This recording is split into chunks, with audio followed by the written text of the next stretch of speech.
آج ہم بات کرنے جا رہے ہیں سیدنا فاروق اعظم رضی اللہ تعالیٰ عنہ۔ تو جناب عمر فاروق رضی اللہ تعالیٰ عنہ کا جو نظام احتساب ہے، انہوں نے اس کو گھر سے شروع کیا تھا، اپنے آپ سے اس کا آغاز فرمایا تھا۔ ہمارے ہاں یہ ہوتا ہے کہ جس بندے کے اکاؤنٹ میں اچھے خاصے پیسے ہیں، وہ بل جمع کرانے جائے تو اسے لائن میں نہیں لگنا پڑتا، مینیجر صاحب اسے آگے بلا لیتے، تو وہ بعد میں کیا کہہ رہا ہوتا ہے، کہتا دیکھو اللہ نے کتنی عزت دی ہے، مجھے لائن میں نہیں لگنا پڑا۔ بھائی لائن میں لگنا تو آپ کا یہ تھا کہ آپ سمجھتے ہیں کہ سارے مسلمان ہیں، مومنین ہیں، برابر ہیں، تو میں کسی کو تکلیف میں مبتلا نہ کروں۔ جب آپ آگے چلے گئے تھے تو آپ نے بہت سارے لوگوں کا حق مارا تھا، وہ لائن میں جو لگے ہوئے تھے ان کا وقت لمبا ہو گیا تھا، آپ نے تو اپنے آپ کو احتساب کے لیے پیش ہی نہیں کیا، بلکہ آپ نے کہہ دیا کہ جناب میرا تو رتبہ اعلیٰ ہے، لہذا یہ میرا حق بنتا تھا، مجھے تو استحکام ملنا چاہیے تھا۔ یہاں بہت سارے لوگوں نے اپنے حق میں چیزوں کو اور رنگ میں پیش کیا۔ سیدنا فاروق اعظم رضی اللہ تعالیٰ عنہ نے اس نظام احتساب کو اپنے گھر سے شروع فرمایا۔ حضرت عمر فاروق رضی اللہ تعالیٰ عنہ اپنے بچوں سے فرمایا کرتے تھے کہ جب میں حکم لوگوں کو کروں گا نا، اپنی رعایا کو، مسلمانوں کو میں کوئی حکم دوں گا تو تمہیں پہلے اس پر عمل کرنا پڑے گا۔ آپ فرمایا کرتے تھے یاد رکھنا لوگ تمہیں اس طرح دیکھیں گے، لوگ اس طرح تمہیں دیکھیں گے جس طرح گوشت کھانے والا پرندہ گوشت کو دیکھا کرتا ہے۔ چیل گوشت کھاتی ہے تو کیا کبھی اس کو پیغام بھیجنا پڑا ہے کہ تو آجا یہاں گائے مر گئی ہے، بھینس مر گئی ہے؟ خود بخود اس کی نظر ہوتی ہے، وہ پہنچ جاتی۔ جناب عمر فرمانے لگے میرے گھر والوں، میرے بیٹوں، میری بیٹیوں، میری اہلیہ، لوگ تمہیں اس طرح دیکھیں گے جس طرح گوشت کھانے والے پرندے دیکھتے ہیں، لہذا میں جب کسی کو عمل کروں تو پہلے تمہیں اس پر عمل کرنا پڑے گا جب میں کسی کو حکم دوں۔ آپ فرمانے لگے یاد رکھنا اگر تم نے میرا حکم نہ مانا تو غیروں نے حکم نہ مانا تو انہیں ایک سزا ملے گی، اور اگر میرے گھر والوں نے نہ مانا تو ڈبل سزا ملے گی، تم پر ڈبل سختی کی جائے گی کہ تم نے میری بات کیوں نہیں مانی۔ یہ نظام احتساب ہے۔ ہم نہ دوسروں کے بچوں کا گلا کاٹ کے اپنے بچوں کی خوشیاں لینا چاہتے ہیں، ہم چاہتے ہیں کہ دوسروں کے بچوں کے حصوں کا مال میرے گھر میں آ جائے، آ جاتا ہے۔ کچھ لوگوں کی سیاست چل جاتی ہے، کچھ لوگوں کا فریب اور فراڈ کام کر جاتا ہے، لیکن وہ گھر روشن نہیں ہوتے۔ ان گھروں میں پیسہ ہوتا ہے پر قرار رخصت ہو جاتا ہے، ان گھروں میں آسانیاں اور وسعتیں تو آ جاتی ہیں لیکن ایک دوسرے کا احترام ختم ہو جاتا ہے۔ سیدنا فاروق اعظم رضی اللہ تعالیٰ عنہ کا یہ طریقہ تھا کہ وہ اپنے بچوں پر سختی کرتے۔ آپ ہمارے ملک میں یہ نظام ہے، موجودہ حکمران ہو یا ان سے پچھلے، بچے سب کے ملک سے باہر رہتے ہیں، یہاں رہتے ہیں تو محلات میں، باہر جاتے ہیں تو بڑی بڑی آسائشوں میں۔ ان کے بچوں کے لیے قانون بھی الگ سے ہیں، قاعدے بھی الگ سے ہیں، اور ہمارے ملک کے اندر تو ایک باقاعدہ پروٹوکول کا سسٹم ہے، اس سسٹم سے گزر کر بڑے بڑے لوگ چلنا پسند کرتے ہیں۔ ہمارے زمانے میں بھی کچھ چیزیں سرکاری ہوتی ہیں خالص، لیکن عجیب نظام ہے نا، ہر چیز کا کرایہ بڑھ جاتا ہے، سرکاری دکان کا نہیں بڑھتا۔ باقی دکانیں 5-6 سال کے لیے ملتی ہیں، سرکاری دکان پہ آپ قبضہ کرنا چاہیں تو پورے 100 سال کے لیے مل جاتی ہے، چونکہ یہ عام عوام کی پراپرٹی ہے تو اس کے ساتھ جو مرضی کو سلوک کرے۔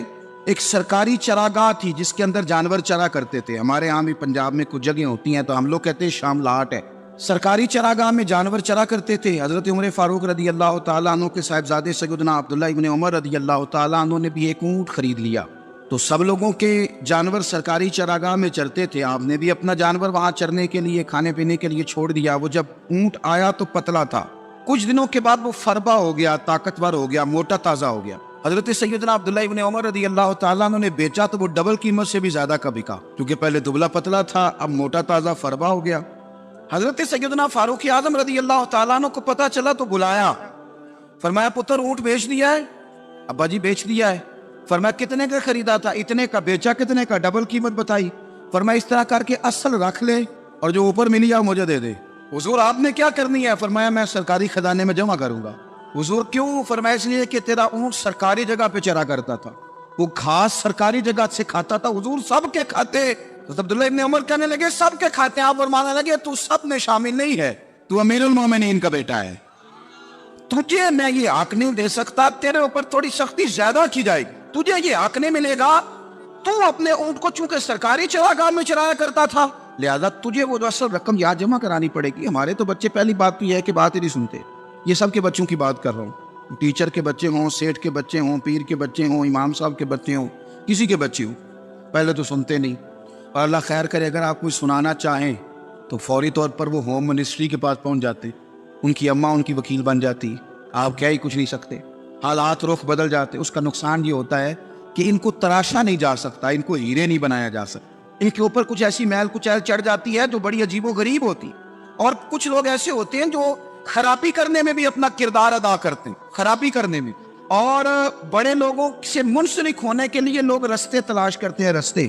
میں چونکہ چیزوں کا مطالعہ کرنے کا بڑا شوقین ہوں، تو میری والدہ داخل تھی کئی سال پہلے ہسپتال میں، تو مجھے اس ہسپتال میں کچھ دن رہنا پڑا. ایک پرائیویٹ ہاسپٹل تھا، تو اس میں انہوں نے جگہ جگہ لکھ کے لگایا تھا ملازمین کو بخشیش نہ دیں، ہم ان کو بڑی اچھی معقول تنخواہ دیتے ہیں، سیلری بڑی عمدہ ہے، تو لوگ بخشیش نہ دیں. میں نے جو مینجمنٹ کے لوگ تھے ہاسپٹل کی، ان میں سے ایک سے میں نے کہا کہ اگر کوئی بندہ اپنی خوشی سے دینا چاہے تو آپ نے بڑا موٹا لکھ کے لگایا برائے مہربانی ان کو بخشیش نہ دیں. اس نے بڑی قیمت، سادہ آدمی تھا پر میری بڑی اس نے مجھے بات بتائی، مجھے نفع ہوا. کہنے لگے مولوی صاحب جب کچھ امیر لوگ اسپتال میں مریض لے کے آتے ہیں تو وہ صفائی والے کو پہلے ہی 500 روپیہ دکھا لیتے ہیں آتے ہی، پھر وہ جیسی آواز دیتے ہیں صفائی والے فٹافٹ اندر آتے ہیں، ان کا کمرہ صاف کرتے ہیں. تو سارے تو بیچارے اتنے مالدار نہیں ہوتے کہ آتے ہی پہلے کام والے کو 500 دیں. پھر نقصان کیا ہوتا ہے کہ یہ جن کی ذمہ داری ہے بہت ساری ڈیوٹیاں کرنے کی، یہ ڈیوٹی نہیں کرتے، یہ پلٹ پلٹ کے ان کی طرف دیکھتے ہیں جن کے گھر سے سالن صحیح آتا ہے، ادھر ان کی توجہ زیادہ ہو جاتی ہے، جو نوٹ ان کو زیادہ دکھاتے ہیں، جو پھل لے کے آتے ہیں تو آدھا ان کو دیتے ہیں. تو ہم یہ کہتے ہیں یہ کام ہی نہ کرو، یہ اپنی تنخواہ پہ کام کریں تاکہ ہر آنے والے کا درد سمجھیں، ہر ایک کو یکساں یہ سروسز فراہم کریں. تو ہم یہ کام کرتے ہیں. ہم ایم پی اے کے اور کسی سے ہمارا تعلق نہ بنے تو ہم جناب اس کے ڈرائیور سے ہی تعلق بنا لیتے ہیں. ہم وہ جو آپریٹ کرنے والا ہوتا ہے ٹیلی فون، اسی سے بڑا تعلق بناتے ہیں، اس کو مٹھائی کا ڈبہ جلدی پہنچا دیتے ہیں. تو اسی طرح سے بڑے لوگوں کی اولادوں کو بگاڑا جاتا ہے. حضرت عاصم بن عمر رضی اللہ تعالیٰ عنہ، یہ سیدنا فاروق اعظم کے بیٹے تھے، مصر گئے تو لوگوں کو پتا چلا حضرت عمر کے بیٹے آئے، لوگوں نے تحفے دیے، بڑی بڑی چیزیں آپ کو دی، حضرت عمر کا بیٹا ہے، بڑے گفٹ دیے. تو صاحبزادے واپس آئے تو ان کے پاس بڑے تحائف تھے. سیدنا عمر فاروق رضی اللہ تعالیٰ عنہ نے دیکھا تو فرمایا ادھر لانا تحفے. کہا ابا جی لوگوں نے مجھے دیے ہیں. فرمایا تو نے کیوں بتایا تھا کہ میں امیر المومنین کا بیٹا ہوں؟ کہا حضور ان کو ویسے ہی پتا چل گیا. فرمانے لگے پتر یہ تحفے تمہیں اس لیے ملے ہیں کہ تم امیر کے بیٹے ہو، یہ تحفے تمہارا حق نہیں، چونکہ تمہیں اس کرسی کی وجہ سے ملے ہیں اور یہ کرسی مسلمانوں کی ہے، لہذا یہ حق بھی مسلمانوں کا ہی ہے. یہ لا سارے مال غنیمت میں جمع کیے جائیں.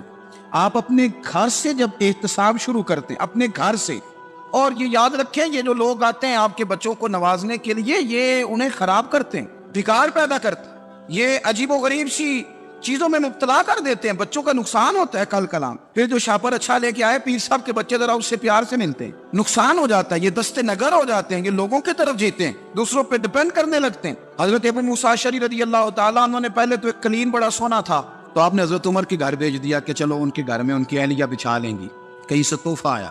پھر وہ جس کمرے میں مال غنیمت اور خزانہ رکھا جاتا تھا اس کی صفائی کر رہے تھے تو ایک دینار مل گیا. تو وہ دینار بچے سارے جا رہے تھے تو ان میں سے حضرت عمر کے ایک بیٹے کو چھوٹے کو بلایا اور بلا کے کہا پتر یہ دینار لے لو. حضرت عمر نے دیکھا کہ بیٹے کے ہاتھ میں دینار بھی ہے اور گھر میں قالین بھی ہے. ایک موقع پہ وہ قالین گیا، ایک موقع پر بچے کو ایک دینار دیا. تو حضرت عمر اپنی اہلیہ سے پوچھنے لگے یہ کہاں سے آیا قالین؟ کہا جناب ابو موسیٰ اشعری رضی اللہ تعالیٰ عنہ نے بھیجا ہے. بیٹے سے پوچھا دینار کہاں سے آیا؟ کہا مجھے انہوں نے ہی دیا ہے.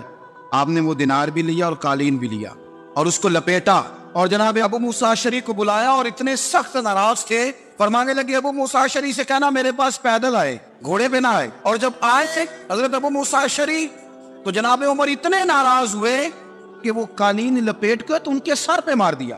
فرمانے لگے پکڑو اپنا دینار، تمہیں پورے مدینے میں میرے بیٹے کے علاوہ کوئی اور نہیں ملے تھا جسے تم خراب کر سکو.